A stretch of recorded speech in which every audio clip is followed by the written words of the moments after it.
औसा शहरातील राष्ट्रवादी अजित पवार गटाला मजबूती करण्यासाठी काँग्रेसला सोडचिठ्ठी देत राष्ट्रवादी अजित पवार गटात प्रवेश करणाऱ्या नेत्यांची संख्या वाढत आहे।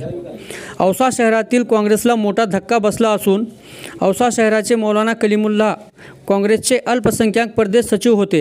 यांनी राष्ट्रवादी काँग्रेस अजित पवार गटात राष्ट्रवादीचे मंत्री बाबासाहेब पाटील, औसा शहराचे माजी लोकनियुक्त नगराध्यक्ष डॉक्टर अफसर शेख यांच्या उपस्थितीमध्ये प्रवेश केला आहे। या प्रवेशामुळे औसा काँग्रेसला मोठा धक्का बसला असून राष्ट्रवादी अजित पवार गटाची ताकद वाढली आहे।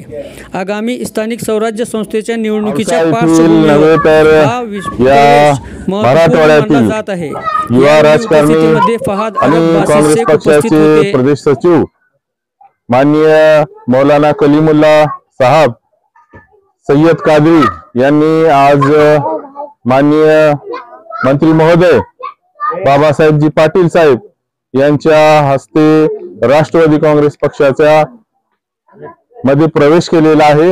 या निमित्ताने मी त्यांचं या ठिकाणी खूप अभिनंदन करतो आणि निश्चितपणे या राष्ट्रवादी काँग्रेस पक्षाचा जिल्हाध्यक्ष म्हणून मी त्यांचं या ठिकाणी स्वागतही करतो आणि या ठिकाणी मी त्यांच्या सर्व समर्थकांना आणि सर्व हितैषींना या ठिकाणी मी आश्वस्त करतो की भविष्यात निश्चितपणे त्यांच्या सोबत मान सन्मान आणि त्यांना न्याय देण्याचा प्रयत्न राष्ट्रवादी काँग्रेस पक्षाचा असेल आणि भविष्यामध्ये मोठी जबाबदारी सुद्धा आमच्याकडून निश्चितपणे त्यांना दिली जाईल आणि राष्ट्रवादी काँग्रेस पक्ष हा धर्मनिरपेक्ष विचारावरती माननीय अजितदादा पवार साहेब यांच्या खंबीर नेतृत्वात आज महाराष्ट्रात नव्हे तर देशात वाटचाल करीत आहे।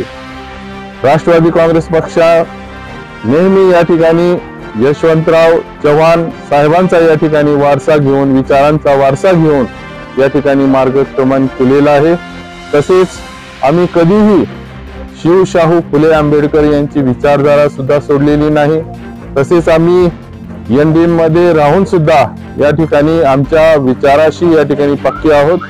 माजी नेते अजितदादा पवार साहेब यांचे हात बळकट करण्यासाठी आज निश्चितपणे माझ्या या औसा शहरातील नव्हे तर मराठवाड्यातील पूर्ण मुस्लिम समाज निश्चितपणे त्यांच्या पाठीशी खंबीरपणे आहे आणि मी आपणास या निमित्तानं मोठी या ठिकाणी काही दिवसामध्ये घोषणा सुद्धा करणार आहे आणि त्यांचा भव्य असा सत्कार आझाद चौक येथे लवकरच आम्ही या ठिकाणी आयोजित करत आहोत आणि या निमित्तानं त्यांचे आणि इतर समर्थकांचे या ठिकाणी त्यांचं समर्थक जे असतील त्या सर्वांचा प्रवेश या निमित्तानं आझाद चौक येथे औसा येथे